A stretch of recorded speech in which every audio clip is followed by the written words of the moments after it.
হাই বন্ধু বান্ধৱীসকল, আপোনালোকৰ সকলোৰে ভালেই চাগে আৰু সকলোৰে ভাল হোৱাটোৱে কামনা কৰোঁ। এইবাৰ লৈ আহিছোঁ আলফা স্বাধীনৰ সেনাধ্যক্ষ পৰেশ বৰুৱাদেৱক তেওঁ চক্ৰপাণি পৰাশৰৰ লগত অনলাইন বাৰ্তা যোগে কিছু কথা প্ৰকাশ কৰিছে। তেওঁ জীৱনত পোৱা ঘাত প্ৰতিঘাতৰ কথা তেওঁ 22-23 বছৰৰ বয়সতে তেওঁ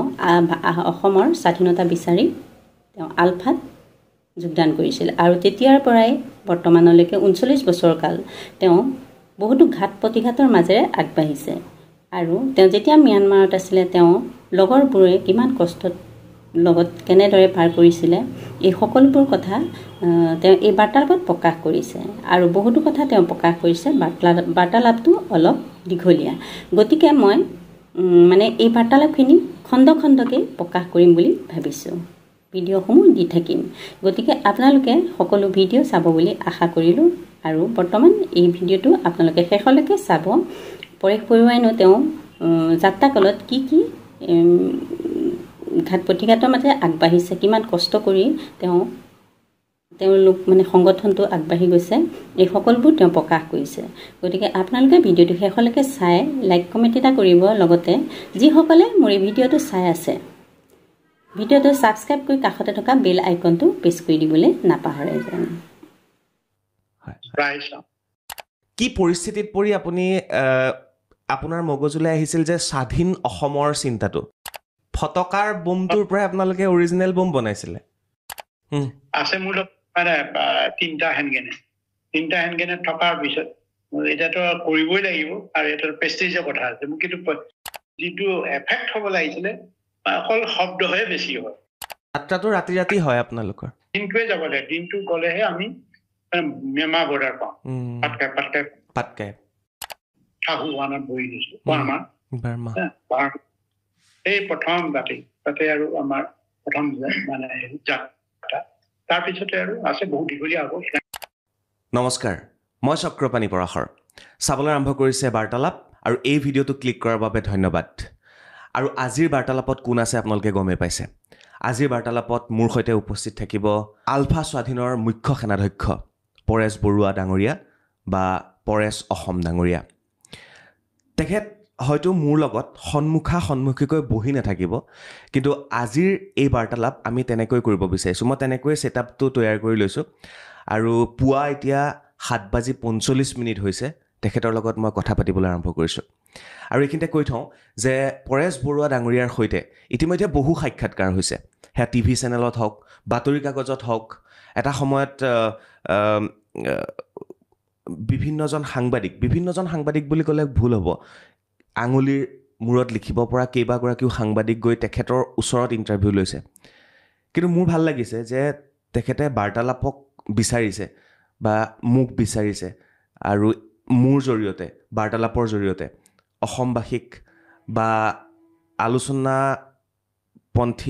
যিসকল আছে তেওঁলোকক বা চৰকাৰখনক বা আৰক্ষীক তেওঁ কিছুমান কথা অৱগত কৰিব বিচাৰিছে। আৰু মোৰো তেনে প্ৰশ্ন থাকিব যিসমূহ প্ৰশ্ন আজিলৈকে কোনেও সোধা নাই বা আমি সকলোৱে এটা মন কৰি থাকোঁ তেখেতৰ পৰা সেই প্ৰশ্নবোৰ জানিবৰ বাবে। গতিকে আজি মই তেনেধৰণৰ প্ৰশ্নই সুধিবলৈ চেষ্টা কৰিম। গতিকে এই বাৰ্তালাপ শেষলৈকে চাব বুলি আশা কৰিছোঁ। ডাঙৰীয়া নমস্কাৰ জনাইছোঁ আপোনাক মোৰ বাৰ্তালাপ অনুষ্ঠানলৈ। আমাৰ বাৰ্তালাপ অনুষ্ঠানলৈ ৰাজনৈতিক, অৰাজনৈতিক, শিল্পী, সাহিত্যিক সকলো আহিছে আৰু আজি আপুনি আহিছে, গতিকে ভাল লাগিছে। আৰু মই ভাবোঁ মই যিসকল ইয়ালৈ ব্যক্তি আহে তেওঁলোকক মই যেনেকৈ প্ৰশ্ন কৰোঁ, যেনেকুৱা ব্যৱহাৰ কৰোঁ, মই ভাবোঁ আপোনাকো মই তেনে ব্যৱহাৰ কৰিব পাৰিম। নিশ্চয় মই তেনেধৰণে প্ৰশ্ন কৰিব পাৰিম। অৱশ্যে তাত কোনো বাধা নাই। আৰু যিহেতু নেকি আপোনাক আগৰ পৰাই জানো, আপোনাৰ যিটো ৰিচুৱেলিষ্টিক যিটো স্বভাৱ সেইটোক আমি সদায় সন্মান জনাওঁ আৰু এইটো ভৱিষ্যতলৈও সেইটো ধৰি ৰখাটো আমিও কামনা কৰিছোঁ। ধন্যবাদ। ডাঙৰীয়া, মই আপোনাক এনেই ফোনত ককাইদেউ বুলি সম্বোধন কৰোঁ, কিন্তু আজি যিহেতু ছ'চিয়েল মাধ্যমত আহিছোঁ গতিকে মই আপোনাক ডাঙৰীয়া বুলি সম্বোধন কৰিম। ধন্যবাদ। আমাৰ যিটো বিশেষকৈ এই অনুষ্ঠানবিলাক যেতিয়া আহোঁ আমাৰ যিটো ফিলিয়েল পিটিৰ যিটো ৰিলেশ্যন সেইটোৰ পৰা বাহিৰত আমি কথা পাতিব লগা পৰে আৰু যিহেতু নেকি এইটো এটা অনুষ্ঠানিক এটা মানে কি কয় কিছুমান আচৰণ সকলোৱে কৰাটো প্ৰয়োজন আছে আৰু এইকাৰণে ইয়াতে বয়সৰ ভিত্তিত কথা নহয় আপুনি যি আসনখন ধৰি আছে বা যিটো অনুষ্ঠান পৰিচালনা কৰি আহিছে আৰু যিটো আনুষ্ঠানিকতাভাৱে মোৰ লগত কথোপকথন কৰিবলৈ আৰম্ভ কৰিছে আৰু সেইকাৰণে সেইটো আমি নিশ্চয় আমি এইটো জানো আৰু সেইকাৰণে আমি এই ধৰণে আমি ফলো আপ কৰিম বুলি আমি ভাবিছো ধন্যবাদ ডাঙৰীয়া আপুনি বাৰ্তালাপ চাই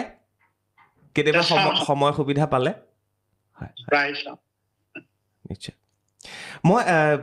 বিভিন্ন প্ৰশ্ন লৈছোঁ মই তথাপি মই আপোনাক আজিলৈকে বহু সাংবাদিকে আপোনাৰ ইণ্টাৰভিউ লৈছে বহুকেইজন গৈছে আপোনাৰ কাষলৈ স্বাধীন অসমৰ প্ৰশ্ন আহে সাৰ্বভৌমত্বৰ প্ৰশ্ন আহে আলোচনাৰ প্ৰশ্ন আহে বিভিন্ন প্ৰশ্ন আহে মই সেইখিনি অকণমান আজি পিছলৈ ৰাখিছোঁ মই অকণমান অতীতলৈ যাব বিচাৰিছোঁ প্ৰায় ৪৫টা বছৰ আৰু আপোনাৰ এই সংগ্ৰাম চলি আছে কেতিয়া সেই বীজটো ৰোপণ হৈছিল আৰু কি চিন্তা আহিছিল আপোনাৰ মন মগজুলৈ আপুনি সেই খেলি থকা ফুটবল খেলি থকা ল'ৰাজন ২২ বছৰীয়া ল'ৰাজন তাৰপিছত চাকৰি সূত্ৰে চাকৰি কৰা সেই ল'ৰাজন কি পৰিস্থিতিত পৰি আপুনি আপোনাৰ মগজুলৈ আহিছিল যে স্বাধীন অসমৰ চিন্তাটো ডাঙৰীয়া এই গোটেই বিষয় যিটো প্ৰশ্ন কৰিছে বিস্তৃতভাৱে যদি ক'বলৈ যাওঁ বহু সময় লাগিব আৰু থুলমূল যদি ক'বলৈ বিচাৰো তাতো হয়তো বহু কথা আমাৰ অসমৰ মুক্তিকামী জনগণৰ লগতে বা যিসকল বা বিশেষকৈ আমাৰ হাৰ্টফুল ছাপোৰ্ট আছে বুজি নাপাব সেইকাৰণে অলপ বিস্তীৰ্ণ নহ'লেও বা একেবাৰে সংক্ষিপ্ত নহয় মধ্যম গতিত মই কিছু আভাস দিবলৈ বিচাৰিছোঁ খুব চেঞ্চিটিভ খুবেই সংবেদনশীল জনগণে তেতিয়া বুজি পাব আমি ধৰক লৰালি প্ৰতিজন যেতিয়া আমি লৰালি কাল পাৰ কৰিছিলোঁ সেই সময়ত মানুহৰ চিন্তা চেতনা লক্ষ্য উদ্দেশ্যবিলাক পূৰঠ নহয় আৰু এইটো খুব ষ্টেবল নহয় মই কলৈ যাম কি কৰিম আৰু লৰালি কালত হয়তো আমি বিভিন্ন ধৰণৰ আমাৰ লক্ষ্য উদ্দেশ্য আছিল সেই লক্ষ্য উদ্দেশ্য পূৰণ কৰিবৰ কাৰণে হয়তো আমি এনেকুৱা ধৰণে এটা সময়ত লৰালি কালত যিবিলাক দেখি মানে আমাৰ ওচৰে পাজৰে আৰু যিবিলাক সামাজিক ঘটনা পৰিঘটনাবিলাকে আমাক প্ৰভাৱ পেলাই আহিছিলে বিশেষকৈ আমি লৰালি কালৰ পৰা দেখিছোঁ যে অসমত অসমীয়া বুলি ক'লে থলগিৰি মানুহৰ যিটো ন্যায্যতা আছিলে সেইটো একেবাৰে আমি জন্মৰ পিছদিনাখনি পৰাই দেখিছোঁ বুলিয়ে ক'ব লাগিব আমি যেতিয়া এইটো ধৰক ২-৩ বছৰৰ পৰা আমি অনুভৱ কৰিব পাৰিছিলোঁ তাৰপিছত আমি ৬ বছৰৰ সময়ত যেতিয়া মই ৬ বছৰ ৭ বছৰ আছিলোঁ তেতিয়া বাৰুকৈ অনুভৱ কৰিছিলোঁ কিয় অনুভৱ কৰিছিলোঁ ভাষা আন্দোলন একেবাৰে খুব ভৰপক হৈছিলে ভৰপক সময়ত এটা খুব ধৰক আমাৰ বিশেষকৈ থলগিৰি আৰু অনাথ থলগিৰি বুলি ক'লে বিশেষকৈ বঙালী সম্প্ৰদায়ৰ ভাষাৰ লগত বঙালীৰ যিটো ভাষা আমাৰ অসমীয়া ভাষা যিটো বঙালীৰ গ্ৰাস কৰিব বিচাৰিছিলে আগ্ৰাসন চলাইছিলে তাৰ প্ৰতিবাদত অসমৰ ইমূৰৰ পৰা সিমূৰলৈ এটা সংগ্ৰাম চলিছিলে আৰু সেই সংগ্ৰামত হয়তো আমি সৰু আছিলোঁ প্ৰথম যিটো ভাষা হওক বা অন্যান্য বিশেষকৈ মাধ্যম আন্দোলনবিলাকত পৰৱৰ্তীত আমি ধৰি এটা বুজিব পৰা হৈছিল কিন্তু ৬-৭ বছৰৰ সময়ত যিবিলাক আমি দেখিছিলোঁ আমি ধৰক আমাৰ ওচৰৰ চহৰবিলাকতে টাউন হওক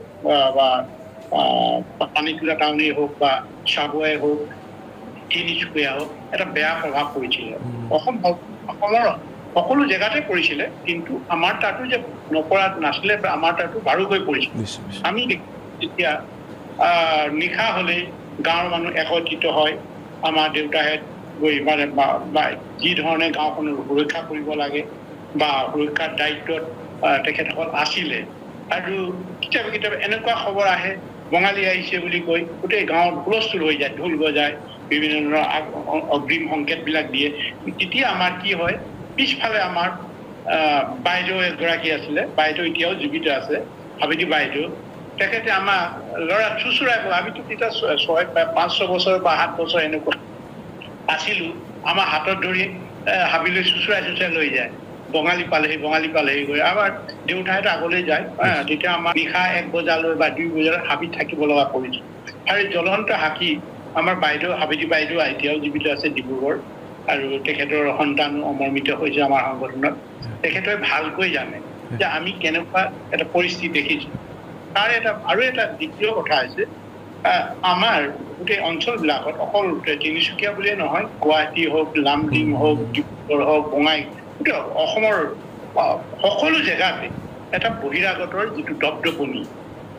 অসমৰ বাহিৰৰ লোকৰ দপদপনি আমি ভালকৈ কথা ক'ব নোৱাৰোঁ বা সকলোতে ব্যৱসায় বাণিজ্য ভাষা সংস্কৃতি সিহঁতে আগ্ৰাসন চলাই আছিলে আৰু মাজে মাজে আমাক খুবেই বেয়া লাগে তবু আমি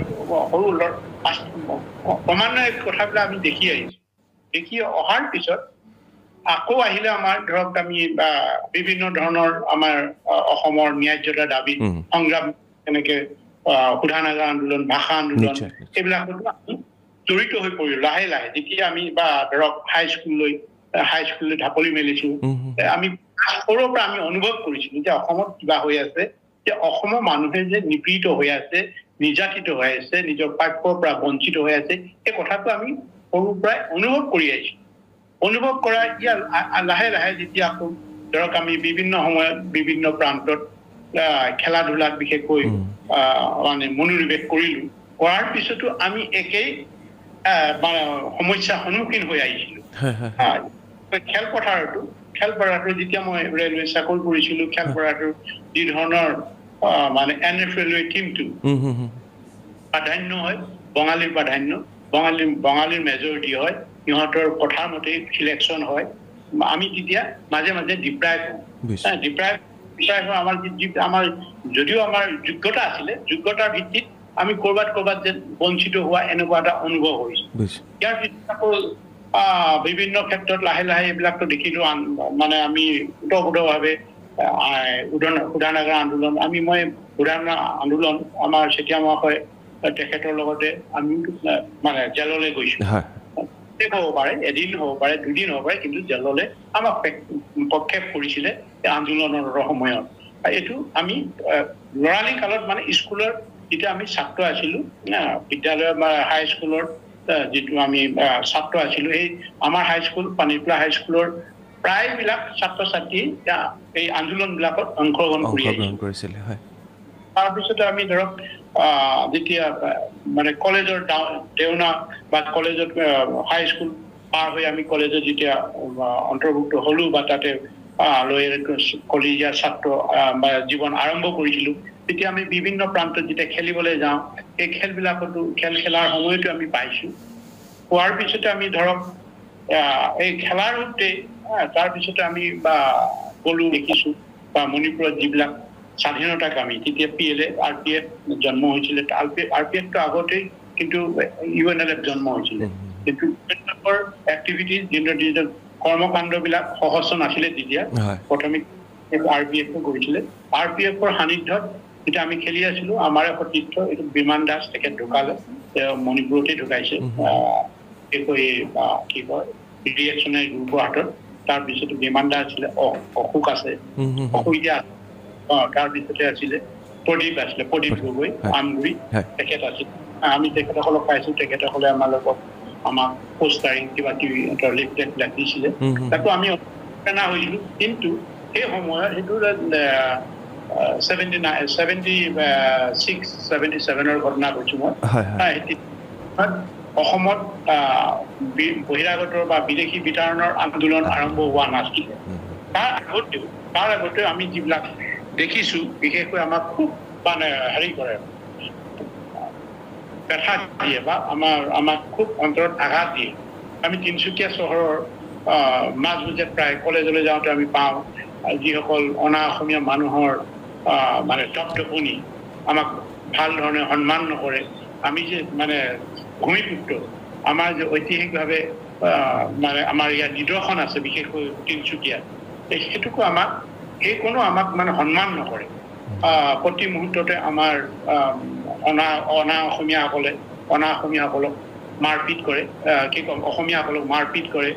আৰু বিভিন্ন আমাৰ সন্মুখতে তেনেকুৱা ঘটনাবিলাক আমি কিন্তু প্ৰতিবাদ কৰিছোঁ প্ৰতিবাদ কৰোঁতে যিবিলাক আমি সমস্যাৰ সন্মুখীন হৈছিলোঁ মাওকে মানে খেদি আহে আমাক মাৰিবৰ কাৰণে হয়তো ক'ৰবাত আমাৰ কেইজনমান বন্ধুও খুব বেয়া ধৰণে মাৰপিট কৰিছে আঘাত কৰিছে কেতিয়াবা ট্ৰেইনৰ পৰা পেলাই দিছে তেনেকুৱাবিলাক আমি দেখিছোঁ এই ঘটনাবিলাকে কিন্তু আমাক বেয়া ধৰণে প্ৰতিক্ৰিয়া কৰি আহিছে আৰু তাৰ উপৰিও আমি এটা ল'ৰালিতে আমাৰ এইটো মুখৰ কথা নহয় সত্য কথা আপুনি চিনিয়ৰ নিবান বৰাদেৱৰ শহুৰ নিবান বৰা খুলখালীকে হ'ব খুলখালীয়ে নিবান বৰা হয়তো নিবান বৰাটো তেখেত ডাঙৰ আছিলে দীপেন দত্ত তিনিচুকীয়া তেখেতৰ ঘৰখন খুব সৰ্বান্ত পৰিয়ালৰ আছিলে মোৰ এজন শিক্ষাগুৰু কলেজৰ মানে অধ্যাপক আছিলে তেখেতক মই ভাল ধৰণে শ্ৰদ্ধা কৰোঁ আৰু এজন আমাৰ এই ফুটবল টীমৰ এবাৰ আমাৰ মেনেজাৰৰ দায়িত্বত গৈছিলে যিবাৰ মৰিগাঁৱত আমি চেম্পিয়ন হৈছিলোঁ জুনিয়ৰ ডিষ্ট্ৰিক্টত আমি চেম্পিয়ন হৈছিলোঁ সেইবাৰ তেখেতে আমাৰ দলৰ মেনেজাৰ আছিলে তেখেতৰ ককাই দীপেন দত্ত এইটো মই ৬০ দশকৰ কথা কৈছোঁ আপোনাৰ দীপেন দত্ত খুব অসম দৰদী দুখীয়া অসমীয়া মানুহৰ মানে দৰত সহ্য কৰিব নোৱাৰে এতিয়া আৰু অসমত ধনী নাইতো অসমত মুষ্টিমেয় হয়তো এমুঠিমান ধনী ব্যক্তি আছে যাৰ চাহ বাগান আছে টি প্লেণ্টাৰ্ছবিলাক বিশেষকৈ ধনী যি উচ্চ পদস্থ বিষয়া বা জমিদাৰবিলাক সেইবিলাকেই ধনী আছিল আৰু ধনী বুলিবলৈ অসমত আমি দেখা পোৱা নাছিল এইটো নিশ্চয় জানিব আপোনালোকে আৰু যিসকল ৰাজনীতিৰ লগত জড়িত আছিলে যেনেকৈ শিৱসাগৰলে ধনী টি প্লেণ্টাৰ্ছ মানে পাৰ্বতী প্ৰসাদ বৰুৱাদেৱৰ যি ফেমিলিৰ তেখেতসকল টি প্লেণ্টাৰ্ছ আৰু সেইবিলাক বা যোৰহাটৰ যিসকল শৰ্মা বৰুৱা গোহাঁই টি প্লেণ্টাৰ্ছ আছিল তেখেতসকলে আমি জানো আৰু শিৱসাগৰলৈ গ'লে আমি চলিহা ফেমিলিটোৱে ধনী বুলি জানি সেইটো বা বিমলা প্ৰসাদ চলিহাৰ বিল্ডিংটো একেবাৰে পাক খোৱা একেবাৰে ৩ মহলীয়া চাই এই ধনী নেতাবিলাক ধনী এইবিলাক ধনী ধনী মানুহ নাছিলে সেইবিলাক বা মানে আমাৰ নিপেন দত্তৰ নিজৰ আইডু বুলিবই লাগিব বা তেখেত নাই তেখেতে এই মানে যেতিয়া দুখীয়া মানুহবিলাক আহে আমাৰ মৰাণ সম্প্ৰদায় মটৰ সম্প্ৰদায় তাতে সেই তিনিচুকীয়া অঞ্চল তেখেতসকলক ঠগে প্ৰতাৰণা কৰে আৰু চবচে এটা নকলেই নহয় কি কাৰণে আমাৰ মনবিলাক যে ইমান বিদ্ৰোহী হৈ উঠিছিলে সৰুৰ পৰা কাৰণ যেতিয়া মৰাণ সম্প্ৰদায়ৰ মানুহ আহে সিহঁত মৰাণ সম্প্ৰদায়ৰ যিমান ব্যক্তি আছে মানে সেই অঞ্চলত ডাঙৰ কমলা বাগান আছে কমলা বাগানবিলাক কমলা বিক্ৰী কৰিব নিদিয়ে বজাৰত আগতেই মাৰোৱাৰীয়ে গৈ বিহাৰীয়ে গৈ এই কমলা বাগান কিনি লয় আৰু আপুনি শুনিলে খুব আচৰিত হ'ব আৰু এইটো খুব মানে পেথেটিক কৰুণ বুলি ক'ব লাগিব কেনেকৈ আমাৰ মানুহবিলাকক মানে মাৰোৱাৰী হয় বঙালী হয় বা বিহাৰীবিলাকে কেনেকৈ প্ৰতাৰণা কৰিছে তাৰপিছত এই বাগানৰ মূল্যটো কৈ ধাৰি দি সিহঁতে নিৰ্ধাৰণ কৰি ইমান দিবলৈ সিহঁতে কি তাৰ বিনিময়ত কি দিয়ে মিঠাতেল 1 গিলান দিব তাৰপিছত নিমখ 1 বস্তা দিব তাৰপিছত কিবা কিবি অন্যান্য সামগ্ৰী অলপ দি পিনি বাগানখন কমলা বাগান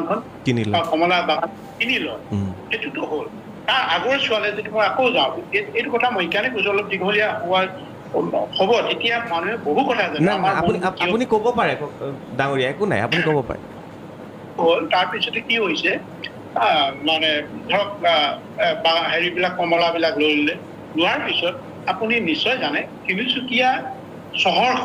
চহৰখনৰ যিটো আৱৰি আছে মাটিবিলাক মৰাণ আৰু মটকৰ আছে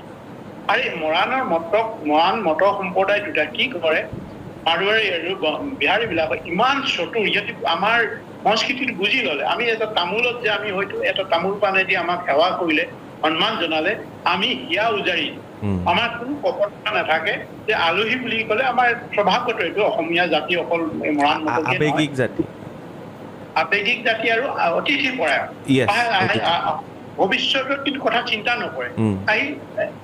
মাটি কাৰোবাক দিব তামোল পাণ এটা দি দিয়ে সেই তামোল পাণৰ যোগেদি 2 বিঘা 3 বিঘা দি দিয়ে আৰু কিছুমানে অলপ টকা দি ভৱিষ্যতলৈ যে আমাৰ মানুহখিনিয়ে বুজি পোৱা নাছিলে কি হ'ব এই ৰঘুমূলাৰ দৰে এইবিলাক আহি আমাক কেনেকুৱা এই যে চিন্তা চৰ্চা নাছিলে মুছলিমৰ কিছুমান মানুহ শিক্ষিত আছিলে সেই শিক্ষিত কিয় নিজৰ স্বাৰ্থ পৰে দেশ জাতি অন্যান্য জাতিক আগবঢ়াই